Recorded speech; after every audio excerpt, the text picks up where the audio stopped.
if you have an email service provider like ActiveCampaign or HubSpot, you're paying per. for those active accounts. Yeah. And if half of them aren't even open up your emails Yeah. over 120 days, You're paying for nothing. you're paying for literally nothing. So it's like, might as well just remove them and do something else. Agreed.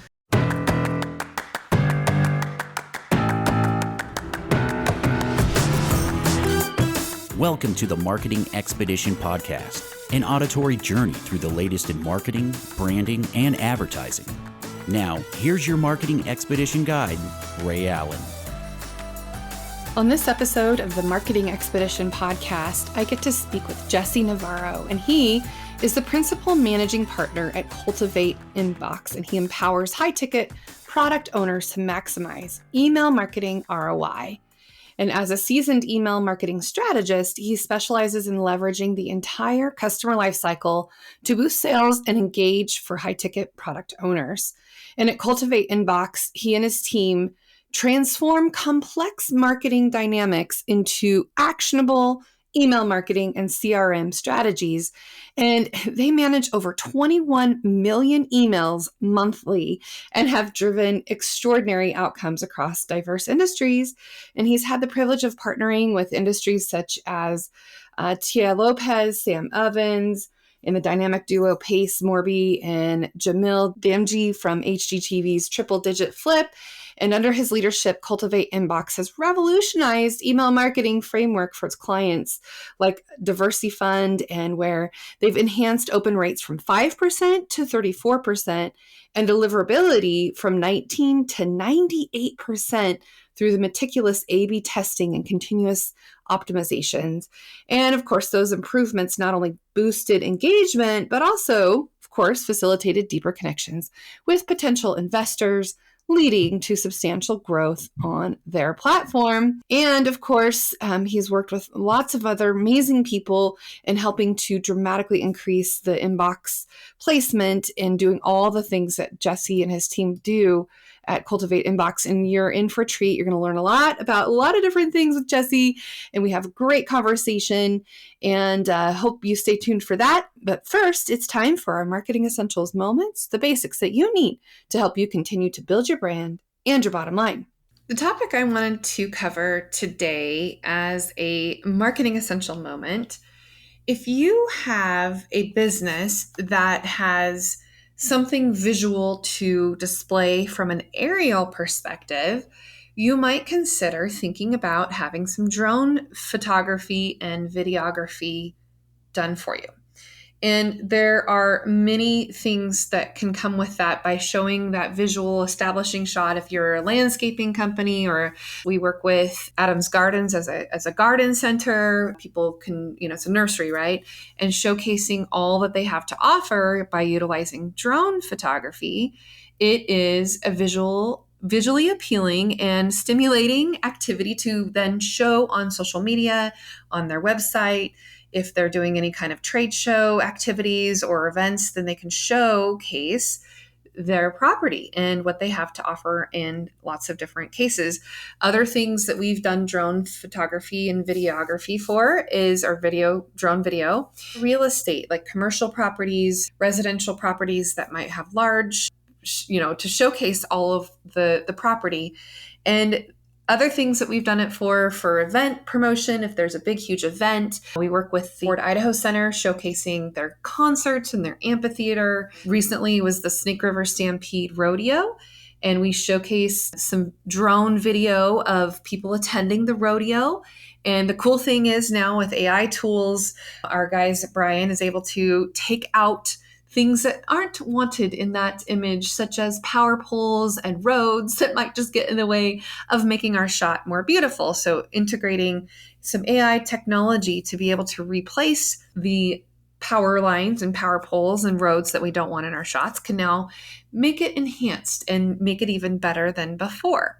So thinking about your strategy and your plan and all the things that you're going to incorporate in how you're going to showcase who you are, what you do, if it's event promotion, if it's commercial property or residential property, maybe it's, visualizing what something could be and then implementing some effects that we can put graphically into the video or the photo. Maybe you're trying to pitch some development on some property. What could it look like to those who need to approve the property space? We've done some things like that too, where communities, developers want to build a community.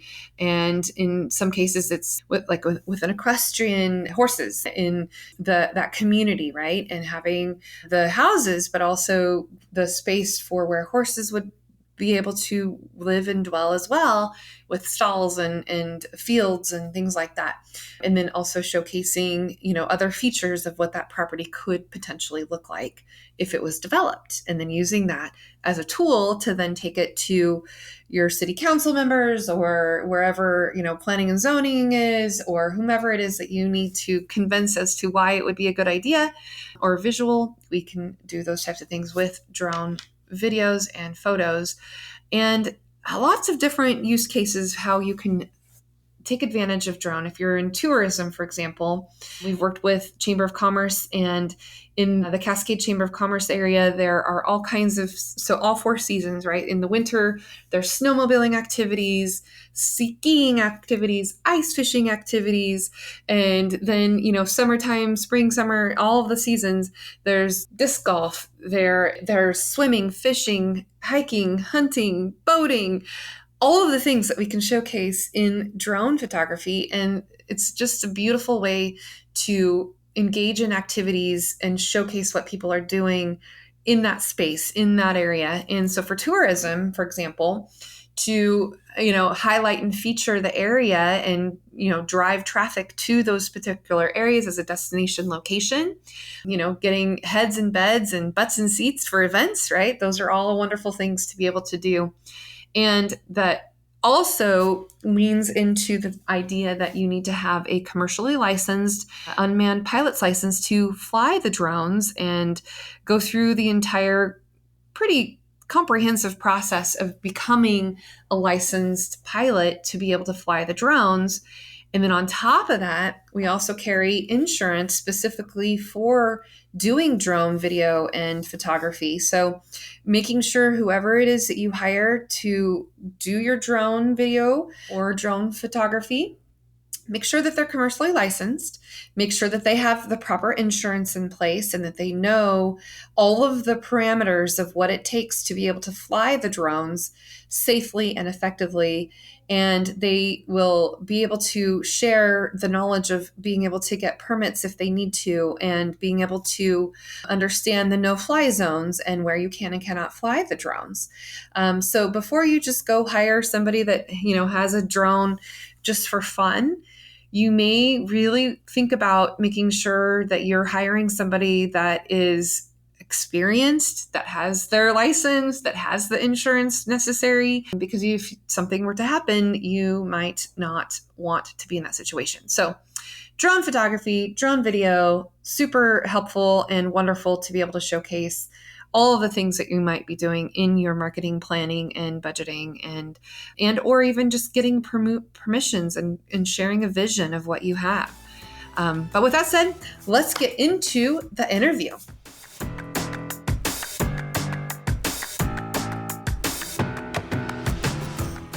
Welcome to the Marketing Expedition podcast. I'm your host, Ray Allen. I'm the president and CEO of Peppershock Media and the founder of the Marketing Expedition community. And today's guest, we have Jesse Navarro. Welcome to the show, Jesse. Right. Thank you so much. I said that right? Yeah. Okay. You said it perfectly. Oh, good.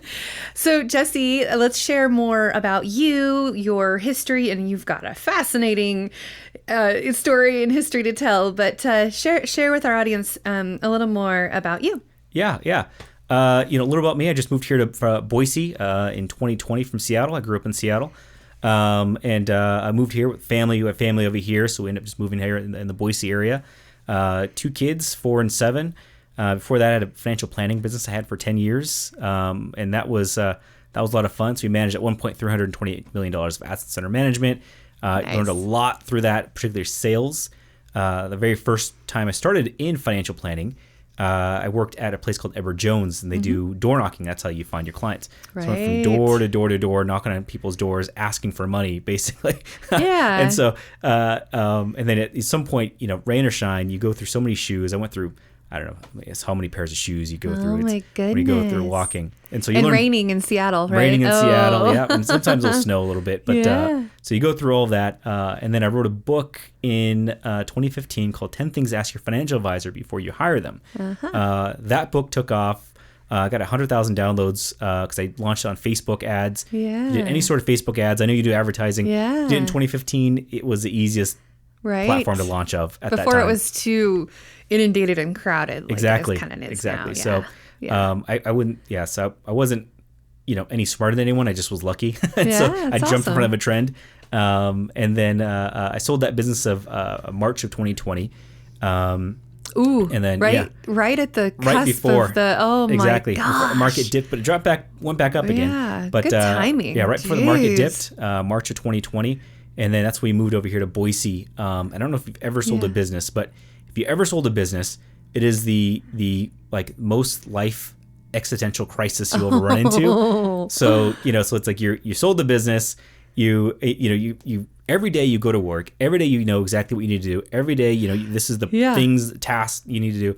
And then the next day it's just What there's do nothing. I do now? I You're don't know what to home. do. Yeah. It's like, so people think, oh yeah, that's great to sell a business and you can do all this stuff. But, it happened to be in the middle of a pandemic as well. Oh, yeah. So It's not like you could go anywhere Yeah. to do anything. And I just moved to Boise and, You didn't know anybody really, except anybody. from some family, right? yeah, really. I mean, that was Yeah. really it. So like basically the introduction was, welcome here to Boise. You don't really know anybody. You can't go out. You can't do anything. I just have I think it was 9 months at the time. My 9-month-old son, I was watching. Yeah. I was just home. And then my neighbor, Clint Cook, he built a man shed kind of in the back. Nice. And so every weekend he'd invite me out to drink whiskey and build bullets. So All that was right. my Okay. introduction. I have a whole sheet of exactly how to build bullets. So if we were to build bullets, we know what to do. All right. And so Sounds like a good combination yeah. there with the whiskey and well, exactly. We weren't shooting them. Yeah. we're just building Okay, them. that's good. That's So again, apparently it's less dangerous. I don't know. Yeah. But That's awesome. no one shot themselves, so we're good to go. But yeah, that's kind of a quick introduction. And then of course got introduced to you here. Yeah. I could share a little bit more about kind of my business, what I do now, but that's kind of a quick short introduction of kind of what I've been doing. Well, and I think people need to understand some of the things that you did do and that involve Pokemon. Yeah. Okay. So it's a really good memory, by the way. So yes, I love Pokemon. I grew up in Pokemon. There's one question of like, name that one weird thing that that most people don't know about you. Right. I won second place state championship for Pokemon trading card. I think I was like 14 years old. Nice. And I won second place, and I won like a rare first edition Charizard at that time, which is really cool. So Oh my gosh, my 16-year-old he's gonna have to listen to this, I'm sure. yeah, right. And so Yeah. He's not into it as much as then, but 14 was probably 13, 14. That's probably right. Yeah. yeah. So how old is he now? He's 16 now. He's 16? But, we still have the Pokemon, but for a while it was like, man, if I wanted that kid to do something, all I had to do was reward him with Pokemon cards, and he would do whatever I needed him to do, which was awesome. Right. Do you? Does he still play or? He does occasionally, not like he did, but he did start the after school gaming club. Okay. So that they did Pokemon, they did those types of things, but they also did D&D. And Okay. so, all the boy things, right? Yeah. I never did Dungeons and Dragons. I had friends that did Dungeons and Dragons. Well, it all started from Stranger Things after watching Stranger Things Oh, on really? Netflix. Yeah. So what was the connection? I don't think I've finished the rest of Stranger Things. I think I saw the first like one or two seasons. Well, in Stranger Things, the boys play, and girls too, played Dungeons and Dragons. That's as right. Part of the kind of the sequel, kind of Right. building up to it, right? And so the idea of playing that came from them watching that show. Yeah. For sure. Oh. It's I think it's sort of revived Dungeons and Dragons for Right. young people to enjoy. So So is he more focused on Dungeons and Dragons now? now it's more cars. So he Okay. was collecting Hot Wheels, and he still has a whole room full of rare Hot Wheels. But now he wants to collect real cars because now he can drive. Yeah. So now it's all about taking photos of really cool cars and going to see really cool cars and car museums. And that kid probably could tell you everything about cars. Is he a photographer as well? He does take photos. Yeah. I mean, we here at Peppershock, we have lots of cameras. So he's always behind a camera. And just yesterday, he went on a shoot for the Snake River Stampede with a wagon and all that. And he was doing behind the scenes. And so was our staff. And while they were shooting with drones and all the cameras and horses and fun things. Well, that's so cool. The Snake River Stampede's, since you're new here, is a top 10 rodeo in the world. So you'll have to go. I've heard about that. But yes, you'll have to go. So he's shooting film of that as well. That's really incredible. Yeah. That does he edit as well? Edit the photos and he's definitely been exposed a lot to it and has taken classes, and he goes to Idaho Arts Charter, so he does. Yeah. And both our boys have been growing up in video production and design and photography because that's what we do for a living. So they've definitely figured out how to be great production assistants. How involved are they in the business? They just come in every now and then? Or? Every once in a while. So the oldest boy is going back to Southern Utah University to report for football. Yep. He plays O-line for Southern Utah University. And so he's only here for a few more days and then we take him back.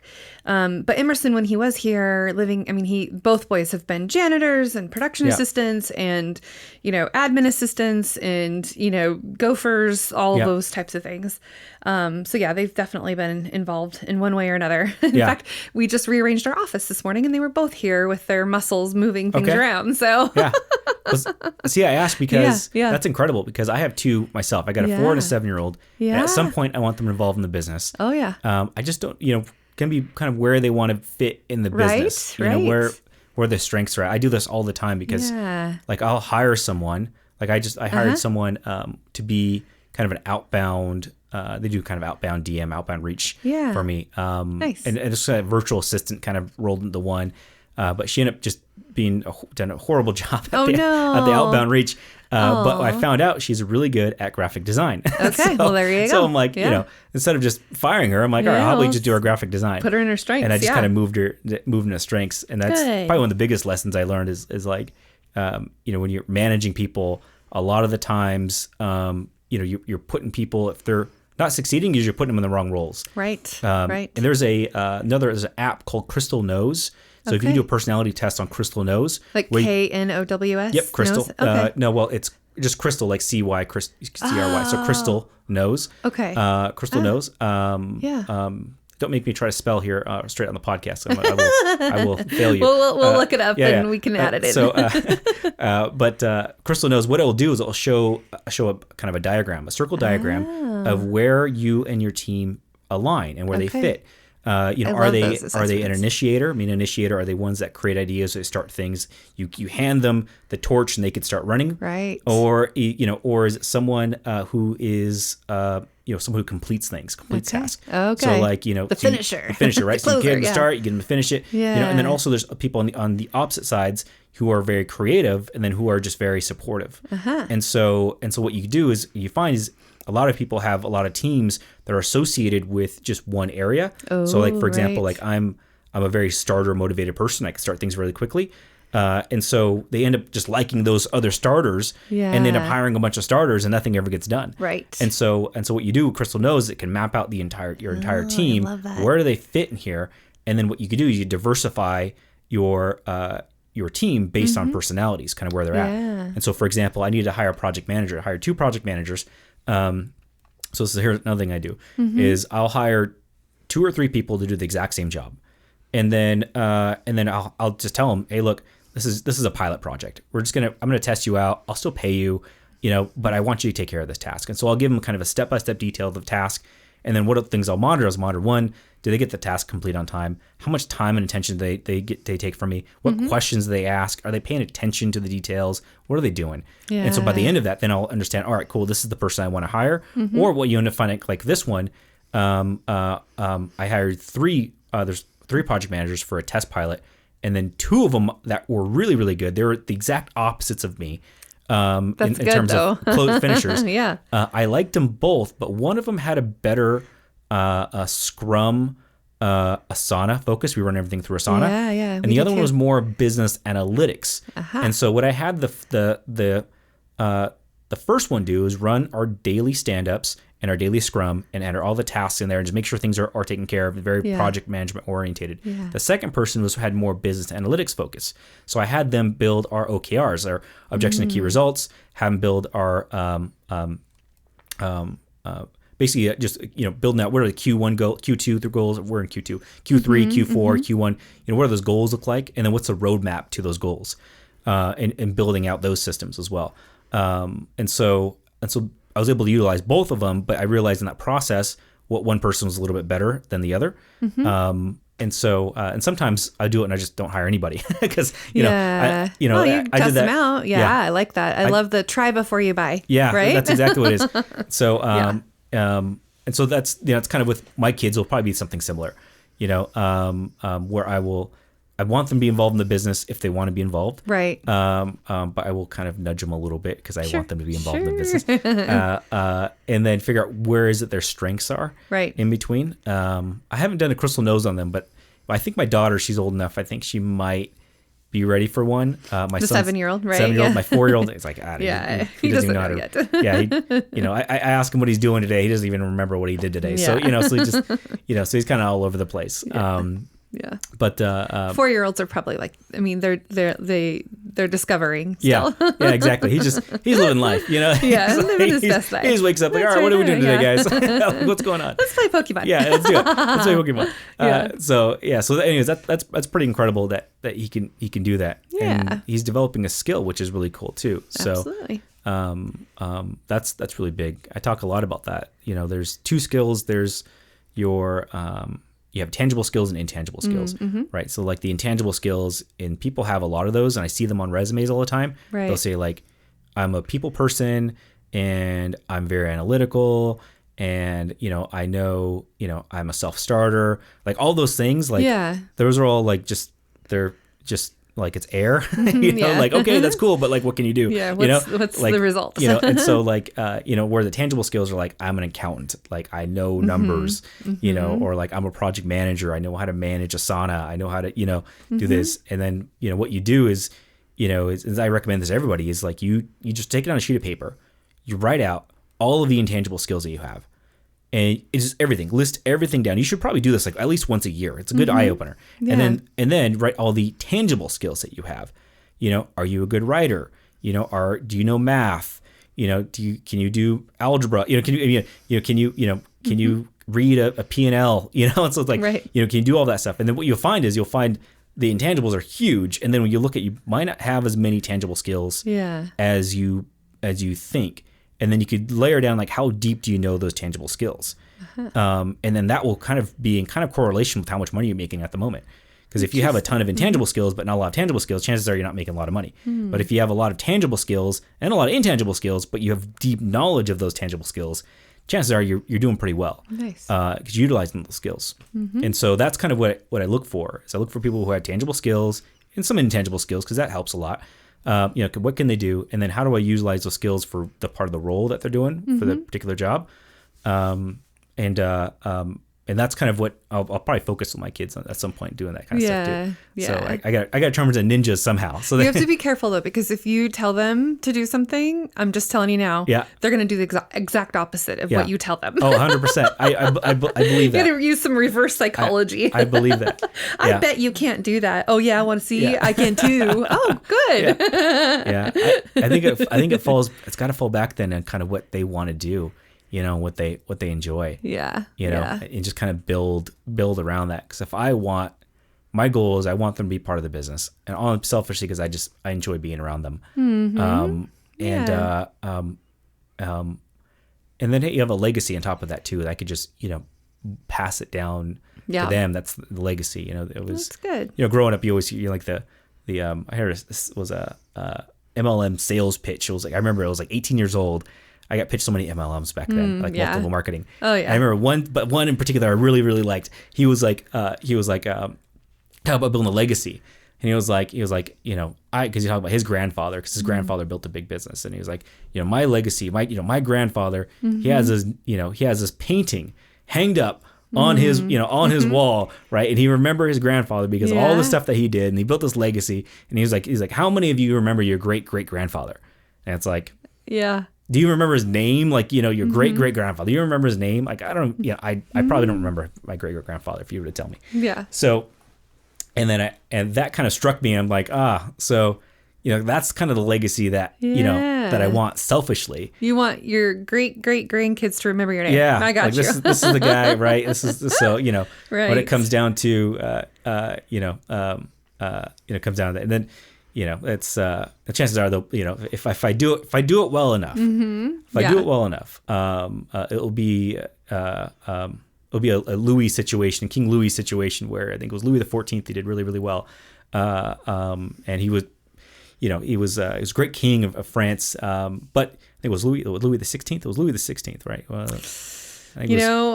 History. That's one of them. Let's just go with one Louis of them. But sure. it was two generations. I remember it was two generations, and that second generation. What happened was things were so easy for him that he didn't even rule, and so and it just France kind of fell apart. There's a revolution that happened, and this is the part where Napoleon Bonaparte kind of came in, and another book that or the movie's okay, but the book's even better. So you got to read his book. There's an autobiography on him. But anyways, that's very cool. I don't know. I don't remember where the whole thing came from, but I just keep kind of going. With the kids working in the business and the legacy that you'd like to leave. I think that's awesome. Yeah. Yeah. I don't know if the boys will take this on or not. Well, we keep talking about it, and we'll just see where they go. But they're the oldest is getting through college, so we'll see. And he wants to do agribusiness and own his own ranch someday. So okay, at least he's got the entrepreneurial spirit, right, from his parents. So. And that's, I got the entrepreneurial spirit from my grandparents, because one set of grandparents were farmers. The other set had a motel in Baker City, Oregon. Okay. So definitely know what hard work and doing it right the first time, or you're doing it again, or, those types of things. But I think that it takes a special type of person to have the entrepreneurial spirit, right? Because not everybody can do it. So what was a business lesson that you learned from your parents as you're growing up? So grandparents is really who I learned from the most. And I think my grandpa did everything by hand, like didn't ever use a computer ever. Yeah. And so the books were kept on a ledger, T-sheets, like the old-fashioned T-sheets, not the app that you use to take timesheets, but the old kind of things. And so understanding how to balance the books and the budget and customer service, because we would check people in to the hotel rooms. I mean, and they were very diligent about making sure that everything, every corner, every nook and cranny, like every single time I would clean the hotel rooms, I would be cleaning the baseboards. I would be moving the fan or the vents, right? I would clean those every single time. Right. Not just, it's like you're spring cleaning every room every day. Right. Not just like, little bits here and there. And if it wasn't done right, I would be doing it again. Yeah. And I did not want to be doing it again. So you work hard. And I think then you also can get rewarded because, grandma was religious in watching Days of Our Lives. Yep. The silly soap opera, right? Right. And so we had to be done by, I think it was like 1:00 or whatever time it was every day so that we could watch Days of Our Lives. Yeah. But I think just being able to have customer service, being able to, help people and give them what they need, and even the difficult ones, even the ones that were challenging, and just, service with a smile, and being able to just keep the motel reputation, because people would come back because it was the cleanest motel, and they would say that every time. So, right. And this is back before Google, right? Yeah. This is before Google reviews and all those things. It's true word of mouth advertising, and people would come to the motel. So, lots of lessons learned there. I also learned how to properly fold bed sheets. Okay. Yeah. Yeah. And how to make a bed. that is the hardest part. I still can't fold bed sheets to this day. I know. It's a little trick that you have to do. On the other side, though, Grandma, the Freeman side, who are farmers, when I was young, I would, do all the things that farmers would do and, do things like set gopher traps and, protect the crop, right? And I would ride around on a 3-wheeler, not a 4-wheeler, 3-wheeler. Okay. And I don't understand because there's also like a place where you put the shovel, and I'm still alive to this day to tell you about it. I mean, those things are dangerous. Yeah. But always good good information from them because they, rain or shine. I mean, a farmer's job is never done, right? And so you do it no matter what. And, you coming in from Seattle, rain or shine, right? Mostly rain. Yep. It's no matter what, you still have to get the job done. So definitely learned a lot about that. Even when you don't want to, you still have to do it anyway. Yeah. Well, yeah, the kind of the basis of someone who succeeds and doesn't succeed would be someone who does something whether they want to do it or not. Yep, totally. I'm sure there's days you don't even want to come in the office. I mean, I was telling you earlier, it was raining, and it just was like, I got so much things to do. I didn't even want to come here, but it's like, I made a commitment. Yes. And it comes back to like, glad you did. Comes back to like, what's the type of person I want to be? Like, I want to be the type of person, if I say I'm going to do something, I'm going to do it. Yep. So if I say I'm going to show up, I'm going to show up. Yeah. Otherwise, if I don't show up, then Ray's going to think, okay, this is the flaky dude that he's not going to show up. And then all I'll do is just kind of piss me off that someone thinks I'm a flaky guy, even though I'm not a flaky guy. So I got to show her that I'm not flaky. So I got to show up. Yep. So it ends up being that kind of thing. Hey, it's like, just show it up. Just show up. That's all good. Yeah, for sure. So that lesson, I'm kind of curious, where did that lesson take you with this business that you have now? Like, is it the kind of the showing up when you didn't want to show up, or was there something else that? No, I definitely think just strong hard work ethic and drive and ambition and wanting to succeed and making sure that people are well taken care of, whether that's our staff or our clients or our community, right? Yep. And I think that, my grandma, she was the one who would go deliver communion to all the shut-ins, basically. And she was very personable and pleasant to be around. And so, just learning from that and seeing how personable she could be and just working with people. I mean, that's definitely something that's carried through beyond my, just my youth is carrying through and taking care of people and doing my best to be the servant leader when I can be. Yeah. And just making sure that our culture and our everyone's taken care of. I would say happy campers, happy customers, right? Yeah. So if I can do that and they can be well taken care of, whether it's having snacks in the break room or, we do fun things from a culture perspective. We go camping every year with all the staff and spouses and kids and dogs and fun. And we have our annual Shocktoberfest where we celebrate the business, and we do powwow, our mini powwow, and Christmas parties, and they earn different things through performance and things that they do. So I always try to keep our people taken care of, because then they'll take care of our clients, and that's the idea, right? Right. But yeah.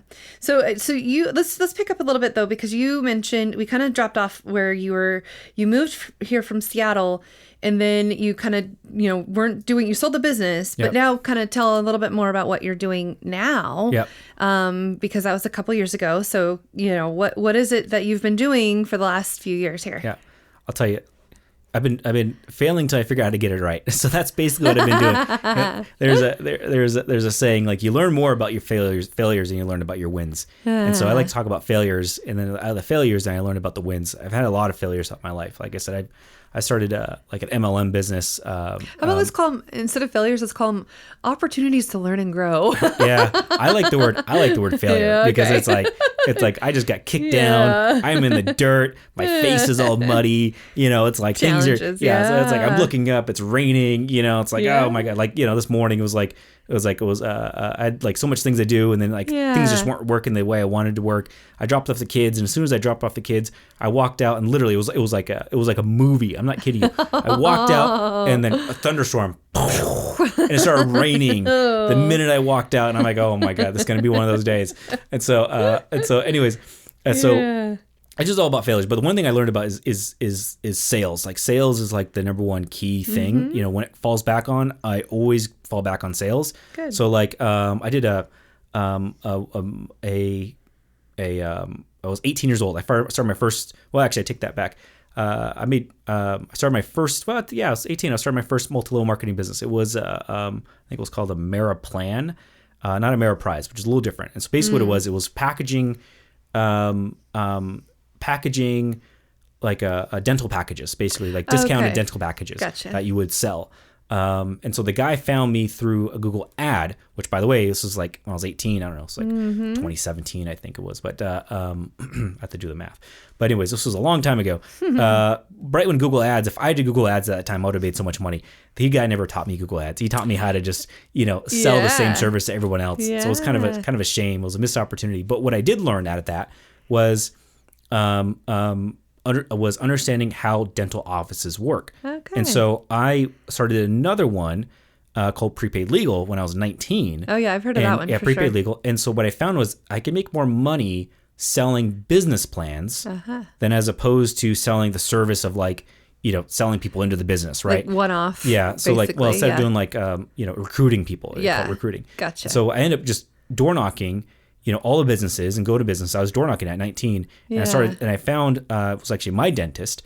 I started talking to him about that while I was getting some work done. Yeah. He's like, oh, that sounds cool. So I sold him a plan. And the way the plan worked is they fronted you, it was like 2 or 3 years of revenue up front. So I got like $500 to $1,000 I got up front. Nice. And so I'm like, this is cool. And so then I went to every single dental office and I sold them all plans. And so the first year, I made $100,000 the first year, just selling prepaid legal plans. Wow. It was 19. It was 19 now. I sold prepaid legal. But then here's the thing. I didn't understand how taxes worked.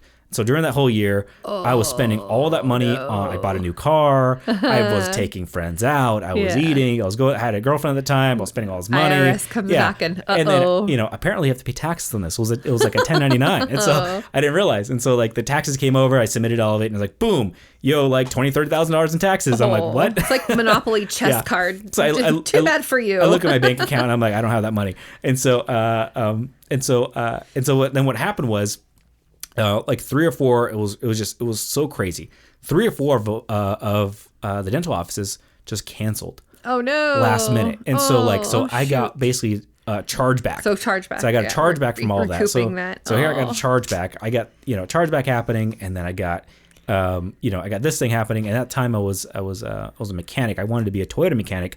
So I was that was the job I wanted to do was be a mechanic. Yeah. And then I switched over to Subarus. I was working on Subarus. So I had like a little shop. So what I did was I ended up taking in used Subaru engines, and this was Seattle at the time. Seattle Subaru was like Subaru huge everywhere, yeah. And so I took in used Subaru engines, rebuilt it, and resold them. So I just kept doing that over and over again, just kind of to pay things off. Yeah. And I had worked some other side jobs, and then I had to sell some other things that I finally got back, but it took years to get it back again. Yeah. And so kind of my thought process, maybe I just do that, like going fast forward today is like, well, what can I sell? Yeah. And so, what would bring you joy to sell too? That's the other thing. Well, and that's the other thing, sales is actually really joyful because if you ever make a sale, there's like a dopamine rush that happens. Oh my gosh, it's a high. Like you sell something, it gets exciting, so in itself, it's like going to the gym. After you go to the gym, you have this high. Yeah. And so I'm not a sales expert by any means. Like I talk to people who are way better at sales. As long as you can brush off the no's and the people who tell you no easily. Because if you can't brush those off, then that sort of wipes out the high, right? Yep. So always you're going to get 100 more no's than you will yeses, right? So as long as people are listening, there is definitely a high to being able to sell and be able to, close the deal and be excited about the work that you get to do because of it, right? That is very different than, no, I don't want to talk to you. No, I want to slam the door in your face, Well, it goes to another lesson. Another lesson is selling the right product to the right people. Right. So if you sell the right product to the right people, you never have to sell anything. Because it'll just sell itself, ideally. Exactly. Yeah. So going back to fast forward, I just moved to Boise, 2020. Here I am, just figuring out what I want to do. In the middle of COVID, mind you. So I started a couple of businesses. It was a business with a friend of mine. We're doing an SEO course that we launched in 2016. So there's other businesses I started. So I launched a SEO course with a buddy of mine in 2016. That did $150,000 the very first year. The second year did almost $300,000. But then the third year, was 3 business partners. we all couldn't decide what we wanted to do, and so we ended up not doing anything, and the business kind of went under. And again, the only reason we were able to do it was because we were able to launch Facebook ads in 2016, 2017, 2018. The easiest time to make money on Facebook ads. I mean, at one point I was spending $20, I got $300 back. Nice. You know, and again, Wow. it wasn't because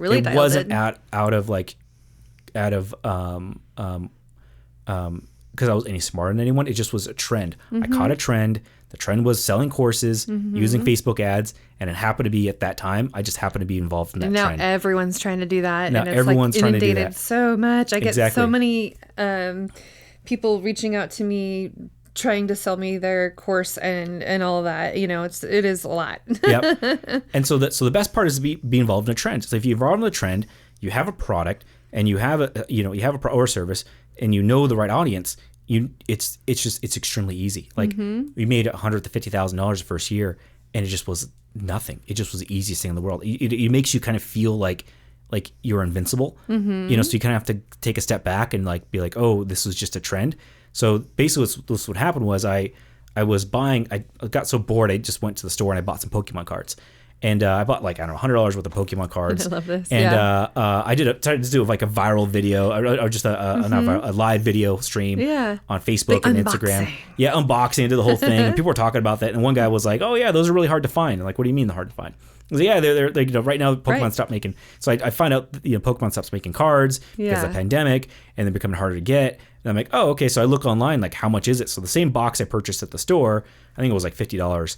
Was selling for like $80 or $90 online. Okay. And I'm like, wow, that's insane. And so I'm like, well, all right. So I went back to the store and I bought another one, and I tried to sell it, and I sold it for like $90. I got $4 profit. Nice. And then I'm like, this is kind of cool. Then I went and I found some other boxes, and I sold it was like $20 a piece. I sold for $40. No, it was $60. It was 3 times profit. And I'm like, this is just crazy. And so I'm like, all right, well, I just kept doing that over and over again. At one point, I had people kind of going from store to store for me. Like I had my nanny go and buy cards. Nice. I had like some family go buy cards. I gave them my credit cards. Here, just go buy some cards.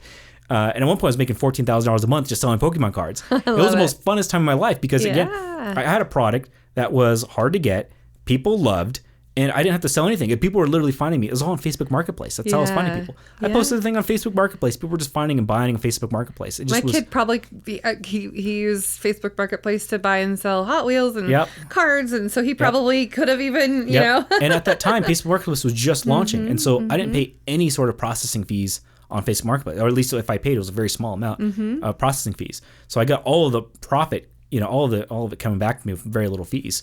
And so at one point I was like, all right, cool. So I'm going to expand this business. So I bought the domain, I got everything going, and then I was going to get licensed to be a dealer, a Pokemon dealer. And I even like hired this guy. His name was Ryan Rush. I paid him consulting time because he has his own Pokemon store. So like I paid him like I think $200 to consult with him for an hour. Nice. And by the way, that's a hack anywhere. So it's like if you know someone who's doing the thing that you want to do, just pay them and talk to them like immediately. And so that's what I do. So I paid him $200. He gave me a whole breakdown of exactly how his store, how he's selling, which Facebook groups you should go on, where to post. At that time, he owned one of the largest Pokemon Facebook groups. Nice. And so, that's cool that he was generous with his information. Yeah. Sometimes people are like, "Oh, I'm not telling you anything." Right. You know. Well, that's cool. I paid him, so of course. he was open to it. But anyways, so I was doing all that, and then I was going to start getting my license, and then one day, there was an incident that happened outside of Target in Minneapolis, Minnesota. Oh, yeah. And what happened was there's Pokemon cards guys and there's sports card guys. Right. The sports card guys, they make way more profit off of their cards than Pokemon cards. You could buy a $20 box. Remember I told you that $20 box is sold for $60? You can buy a $20 box, sell it for like $100 to $200. Wow. I mean, the profit's insane. People just flip out. And so there's huge lines of just people waiting to buy boxes. At one point, they were limiting 1 or 2 products per person. Or else someone would come in and buy everything. And so what happened was the one guy bought a box the other guy wanted. They were outside the parking lot. They got in an argument, and one guy happened to get stabbed. And so what Target ended up doing was like, look, we're not selling trading cards anymore. We're done. Ruin it for everybody else. And so when Target stopped, Walmart stopped. Barnes and Nobles, everyone stopped. And so, my business was done overnight. Supply and demand is no longer. Yeah, the demand was just gone. So demand, but no supply. Yeah, right? exactly. I'm sorry, the supply. So supply was gone. The demand was still there. Yeah. And so I kind of went a couple different routes. I called some people over that I knew in Japan. Like, hey, can you ship stuff over? I had it one box shipped over, but ended up just the price ended up being just a total wash. The amount of money I had to pay him, and the amount of money I had to pay for shipping. So that didn't work. And so I was like trying to different areas. And finally I was like, look, I don't know if I want to continue this business. This is, this is not going to work. Dang and it. So sometimes it's like you just know when to walk away. Right. And so then what I decided to do, so I had my business, so I decided to kind of just like, all right, what do I do? So I kind of just semi-retired. I had one client that I worked with here. It just was super, it was a copywriting client. So I wrote sales copy that I had. So I retained like one or two copywriting clients. I decided to travel. Yeah. And so I traveled. That, like everybody else during the pandemic too, like you can work from anywhere. Yeah. And you don't have to be tied down to a desk. It was in 2021. So in 2021, 2022, where'd we go? I just went everywhere. I mean, we went to, Seattle, back to Seattle a few times, went to Dubai, went to Amsterdam, went to Mexico. We went to Dubai several times and Amsterdam several times as well. We have family down over there. Visited South America, Punta Cana, just kind of everywhere. The whole year just traveled the entire, That's so cool. entire everywhere. And then I finally, like when I came back, decided to kind of pick things back up again. And that's the hardest thing is like figure out like what do you want to do, because there's so many things that you can do. I went from copywriting to sales pages, sales letters. I enjoyed doing it, but the problem is when you write sales copy, your customers don't always like what you wrote. And so even though I know it's good, and I'm like, let's write it out, let's convert, let's see what it converts like, and they don't even want to test. Sometimes they're not their own target audience either. Yeah, exactly. They're not their own target audience. Even if you don't like it, doesn't mean your audience isn't going to like it. Yeah, so exactly. So it's like, just try it, test it. So I did. So so we did that. I ran that for an entire year. I hired a whole team. I had a project manager. I had the whole works. I learned a lot of lessons there out of that, building a team. So I had like 5 or 6 people working for me. And then finally just like, it just was too much. Like too many clients were just like, I don't like this and that. And it just was like, it's too much. Like it wasn't what I wanted. It was more pressure than I wanted to do. Right. So I was like, all right, let me bring you joy anymore. Let me take a step back. So then I had a buddy of mine who said, hey, look, I got this email list. It's been sitting for 3 years. Can you help me reactivate it? And so I've done that several times before with my own personal email lists. Yeah. So I said, sure, let me take a look at it. And so I did that. It was a buddy named Jared Getz. He owns a company called Zendrop. And I did exactly that. So I took that list, broke it down into pieces, segmented it, built a kind of a follow-up plan to do that. And how I knew him was I did email marketing for another company they work with a guy named Pace Morby and Jamil Damji. I don't know if you know them, but they own a company called a TV show on HGTV called Triple Digit Flip. They own a company called Sub 2 and Astro Flipping. So cool. So I did a promo for them, like a cross promotion. So we did $152,000 the very first month working with them, and the second month we did $82,000, but it was a promo on the other way. So Pace was promoting Jamil was promoting Pace. Jamil just had a little bit smaller list, but it still was productive. Pretty good productive. That's awesome. So I worked with them for an entire year. So he was one of the clients that I worked with. That's really doing cool. email marketing, so managing emails. We transitioned everything over from Keep, so Infusionsoft, over to ActiveCampaign. So I helped them with that transition as well. Infusionsoft, what do we call it? Confusionsoft. Yeah. Confusionsoft. I know. We've had to. And then in the meantime, so I worked with some email lists with I did a promo with a guy named Ty Lopez and Sam Ovens. I don't know if you've heard of those two, but Ty Lopez had a program called 67 Steps and some other training programs. Sam Ovens had a company called Consultant.com. So I managed a portion of Sam Ovens' list. So he had a 1 million person list at that time. Wow. And it's really intimidating when you first hit the send button on 1 million people. Oh my gosh. It's no kidding. It's like you make sure you're triple checking, make sure everything's set. So we ran promos through that.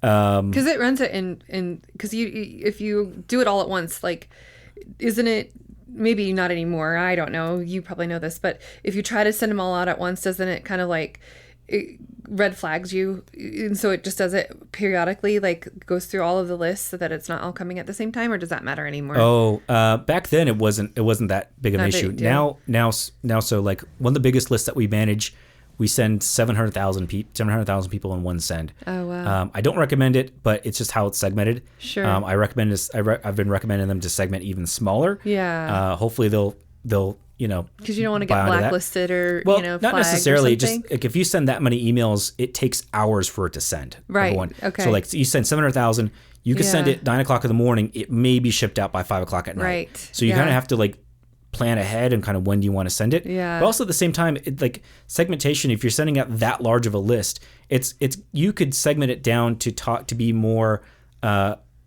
personalized in your Right. message. Yeah. So for example, out of that 700,000, how many of them own X amount of product versus Y amount of product? Right. How many of them, are, X amount of age versus, Z amount of age?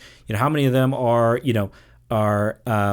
living in, one state versus another state? I've segmented a list down to, red states versus blue states. Yeah. I own I manage another company that has a investment portfolio. And so the investment portfolio, we have red states, we have blue states. And my communication I have with red states is very different than blue states. Of course. And That's so, good. and so, That's but, good. but what it also does though is we base on an age, where they're at. So like, for example, if I know, ideally they're over 50 years old. Right. They have a different view of retirement than under 50. And then also if they're in a red state versus a blue state, then I know exactly what type of form of communication I want from them. Now it's going to be perfect, right? Right. Because at that state there's going to be, Yeah. people who are liberal versus, Or if they Republican, change their mind they or change their something. mind Yeah, or something. But something, yeah. for the most part, you can get kind of a better Yeah. segmentation and more personalized message to those individuals. Right. And so, out of that 700,000, I could probably break it down to 3 or 4 or 5 different segments of each personalization and have more custom messages for each individual, which will increase, not your open rates, but more of your engagement with them. How often will they click? And so we did that. And so once we did that, we moved that over where we've even brought down segmentation to where we're sending lists to 1,000 to 2,000 people at a time. Yeah, that But seems what better, that does huh? was, Yeah. what I did was increase open rates from 1.3% up to like 50, 60%. Nice. But the click-through rates were up to 7 to 13%. Nice. And so all they're kind of across the board, 7 to 13%. Yeah, so it if means you're they're segmenting them the and click-through rate getting is the probably right the most message. important because that means they're engaging. They're clicking on what Right. the link that you sent. Yes. Whereas before, I think it was like 0.5%. I think industry average is 1%. So like they're saying, oh, if you can get a 1% click-through rate, you're in good shape. But but if you segment it down far enough where you're communicating almost as if you're talking to them, you're going to increase. Right now we're seeing 7 to 8%, 7 to 18, 7 to 13, 14%. So Nice. and so that's basically what the kind of the journey what I've been doing. The past since 2021. And I've managed my own personal list before, so this is Right. how I know how to do it. And so I kind of took the same concepts and I said, all right, let's do it with a larger list of 300,000, see how it works. So this other list, and so a buddy of mine who I worked with New Age Education that did the Pace Mortgage email Damji said, hey, look, I got this Jared Getz list. 300,000. We haven't emailed it in a few years. Can you reactivate it? Yeah. So I did some work with them. And you have before to get people to re-sign up for it or something, or no, or not subscribe. not at that time. Now you Now it's probably different, should. yeah. But Yeah. at that time it was before the Google updates. Yeah. Even now, I mean, right now I'm reactivating a list right now that doesn't quite have the opt-in, but we're still seeing a lot of huge increase in conversions, huge increase in engagement. Good. Outside of that. So it just kind of it depends. So that one in particular was an older list, but they know Yeah. that individual really, really well. Okay. And so like if you say And their they gave name, them permission to begin with. Probably. yeah, of course. Yeah, At some point they had permission They at had some to, point. yeah. So Good.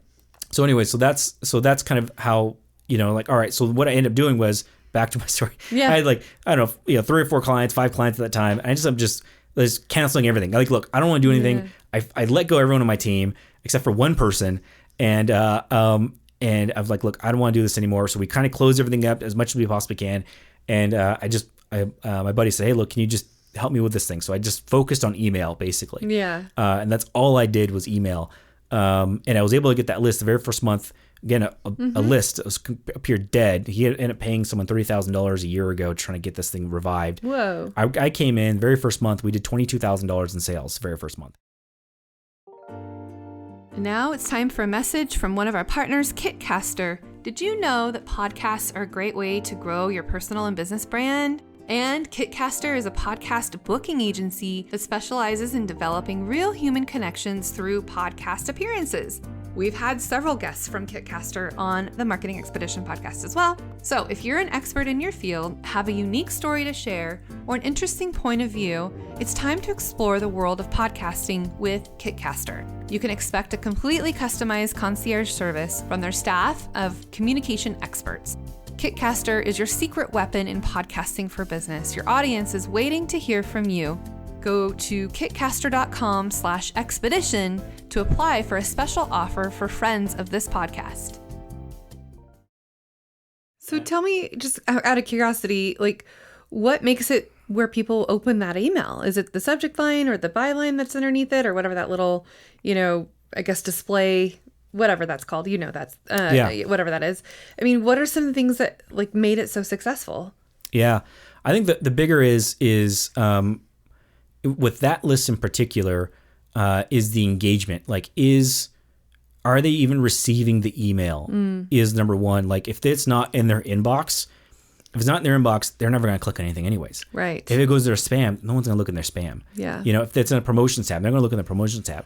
So it's like, number one, is it in their inbox, right? And so one of the things that we did initially was have a reply campaign.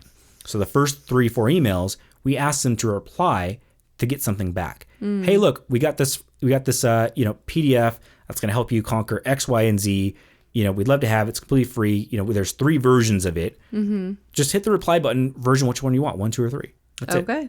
And they replied. And so what happens is if you could send an email to someone and they reply and you reply back and there's a communication chain that happens, you basically have them in your inbox for at least 3 to 4 months. Yeah. I mean, it guarantees they're going to be in your inbox because Gmail sees that you had some sort of communication with them at some point, and they want your emails. Nice. And so the Gmail is basically is no different than Google search. Right. It's like, what sort of experience does the user want inside of their email? What do they want to see inside of their email? And it's like sending Google search. What do they want to see when you search a certain term in Google? What sort of experience do you want? It's the exact same thing. And so you got to think of like what sort of experiences people want inside of their Gmail, their email account. And then you got to re-engineer of like, all right, well, how can I create something where people actually want to see these emails? Right. So at the end of the day, you still have to create good content, right? You can't just be, you still got to create good content. You still got to deliver, right? So those things will never go away. But the number one thing is like, how does it show up just in your inbox? Number one. Well, I like that tactic though, the reply and then the reply again. Yeah.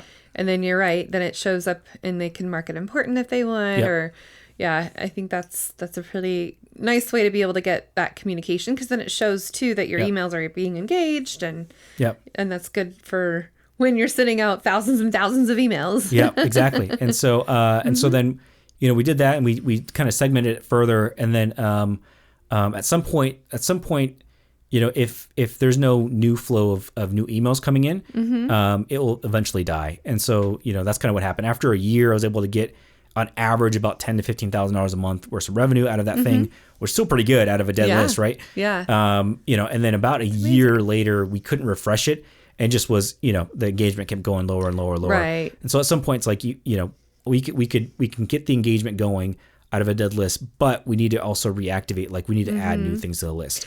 What are some tactics you take now to add more people to the list? Are you buying lists? Are you doing things to get them to download? Or just maybe tell me a couple things that you've seen that have worked recently. Yeah, so right now we're working with clients that have that use paid advertisements, and so they're opting into something. And so what happens is like a form fill, yeah, right? like a form fill. So they see a VSL, and so kind of what I specialize in is focusing on high ticket info product owners, coaches, consultants, people that you have to have some sort of survey, and the sale has to happen offline. And so understanding the sales cycle and the customer journey through that entire process is kind of what I just been focusing on. Again, Pacemore, Gmail, DMG, those guys, the clients I work with right now, they're selling $10,000, $20,000, $30,000, $40,000, $50,000 programs. And so it's like, so you have to, those emails are written for a $25,000 program are very different of lifecycle emails than written for a $25 program. Right. And so you have to understand the mixture of what's the email to the CRM. And so sometimes you're sending emails through a platform called ActiveCampaign or HubSpot, and then sometimes you're sending emails through something like a Salesforce or like a Close.com, just a CRM of some sort, right? Even Right. HubSpot's like has their own CRM, and so you have to understand what's where in the life cycle are they considered like a market qualified lead. Market qualified lead, and a lot of people define it as someone who is interested and has the money to make your purchase. Nice. And then, so there's a lead, someone just puts their email in. Market qualified lead, someone who's interested, who has your money. And then also a sales qualified lead is someone who they define as someone who books a call, has some sort of intention to buy because they're booking a call. And so like through that life cycle of that process, what sort of communication are you having? And so kind of to answer your question is when they go through the process, usually they'll fill out a survey, and then from there they'll be identified of several different ways. One, they'll identify that they have the money, and then they are interested, or they're interested but don't have money. That happens too. Yeah, they have the money, but maybe the time isn't right for them. And then sometimes like they don't have the money and they're not interested. So it's like sometimes you'll get those too, and then you got to figure out where on that flow, where do you send them afterwards? So like if someone says they don't have the money, but they're interested, like where can we send them? Someone who says, I have the money, but I just don't have the time, where do we send them? And just it's building out the entire map. Yeah. And so kind of what I do is I built the entire map of the customer journey, the life cycle. Where do they go? Like I don't want the lead to die. I mean, a lot of these guys are paying $400, $500 a lead. Right. So you're paying $500 a lead. We want to get the most out of that lead. One, we want to get them to show up to the, to book a call. And then two, we want to get them to show up to the call. And that's a whole nother process. Like, all right, they booked a call. How do we get them to show up to the darn thing? Yeah. And that's a whole other process. And when they show up, what are some objections that they're having when they show up on the call? Yeah. And then like where is it that they are concerned about? Because that happened a lot. We had another system that we ran called Super Swings, and it basically was a swing trading platform. And so the one of the things that came up a lot was they loved the program, they think the program's for them, but they don't know the individual. Was this the guy that's going to help me out? Because there's three things that need to happen in order for a sale to happen. One, they have to think, all right, is this the right opportunity? One, is this the right person that can teach this opportunity? And number three is, can I do this? And so like a lot of times you build an offer and there's so many roadblocks to complete the goal for that offer. So like the goal is here, right? If you do this, this is the goal. But they'll build a program where it's like, you have to do this step, you have to do this step. It just makes it so complex. Yeah. And so a lot of people are just like, all right, if I buy this thing, I probably won't even do it. Like how many times you bought a course and be like, I'm not going to go through these videos. Yeah, you start it and then doesn't finish. Exactly. Yeah, I've been there. Exactly. And so a lot of them they run paid ads. So that's probably the best one. The paid ads are usually to like a VSL or some sort of value that they get from that, and they fill out a survey, and that's usually when they put in their email. Some people put it before. I've tested that back and forth. I have people to put it before, people after. It just depends on what you want to do with it. I tell you, I have a burner email. Yeah. A lot of people burn emails. That way I can put something there that maybe I don't want my main email address to use, and then I can use it, and then maybe if I want to, I can change it and update it later, just so because I know I can't get any more emails in my inbox. That's a whole other thing too. Is cleaning up your email box. I mean, how many of those emails you have that haven't communicated with you in 90 days? How many people haven't even opened up your emails in 90 days? Right. And then one account I found hasn't opened emails in 120 days, and that was half their list. So they were paying. If you have an email service provider like ActiveCampaign or HubSpot, you're paying for those active accounts. And if half of them aren't even open up your emails over 120 days, you're paying for nothing. Forget it. Yeah, you're paying for literally nothing. So it's like, might as well just remove them and do something else with them. Agreed. Yeah. So that's good. Yeah. Well, Jesse, I think we should probably maybe wrap up, but if there's maybe some last words of wisdom for the people who are listening to this podcast, what would you say to them? And then also, how can they reach out to you if they want to follow up with you in any way, in any of the ways that I'm sure you have out there for you? Yeah. So, I think the number one words of wisdom I've learned was, was expectations. Expectations with everything. Expectations with yourself, expectations with your family, expectations with your clients. As long as expectation, the communication is set along the way, your life is so much easier. Here's the communication expectation that, I'm going to have with my client. I'm going to talk with them, at least once a week. Here's what, and you tell them this is what's going to happen. Yeah. They tend to be very happy about that. Communication with your family. Look, hey, this is what we're going to be, doing. This is the journey that we're going to go through. We're going to have meals every single day. This is the expectation. An expectation with yourself. Knowing when you start a new project, you can't expect that a project will do well. You almost have to expect it to not do well. And then that way it's like, if it goes well, great. But also another thing I always expect is like when I do a project, I know it's going to cost me more time and more money than what I think it's going to originally. I want this done in 3 weeks. It's probably going to take me 6, And so that's probably the number one thing is expectations.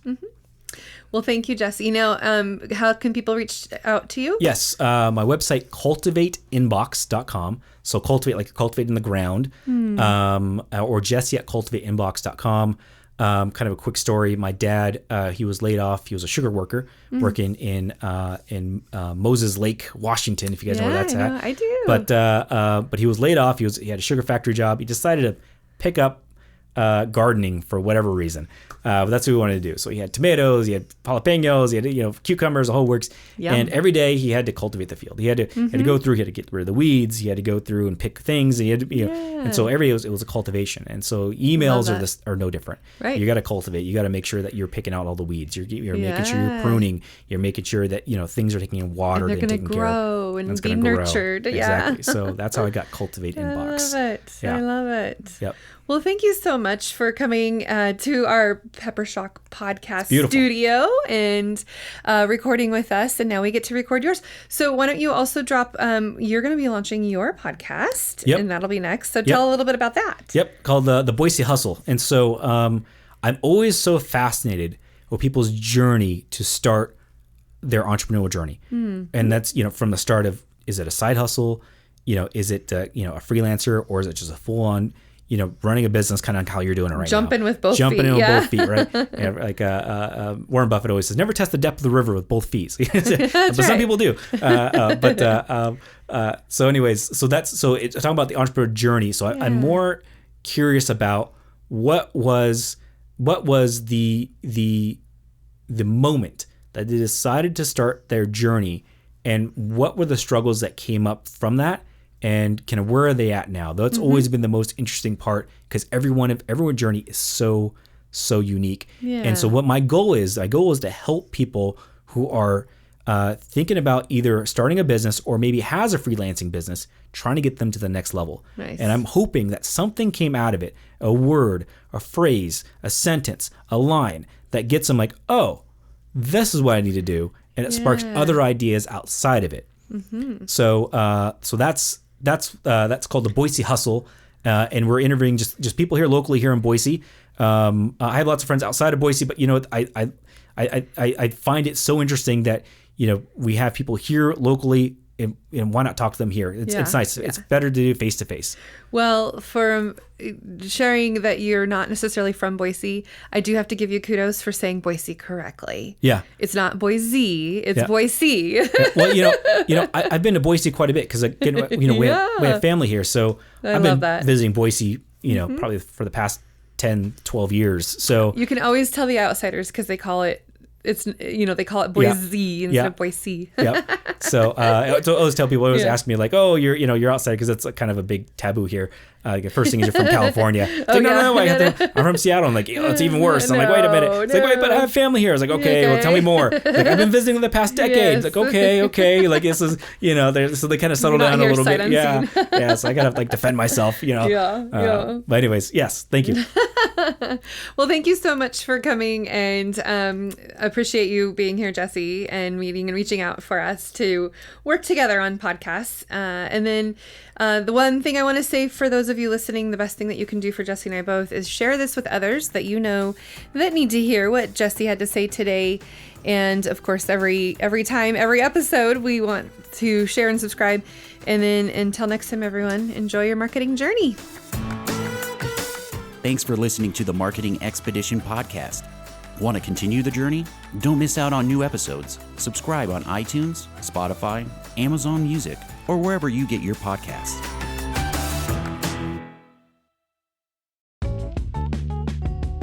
Wouldn't it be great if there was one place you can go to get all the latest information and tips about marketing and advertising? The Marketing Expedition community is that place. People like you gather in our online community to build relationships with others and find the latest marketing trends, tactics, tools, and technology.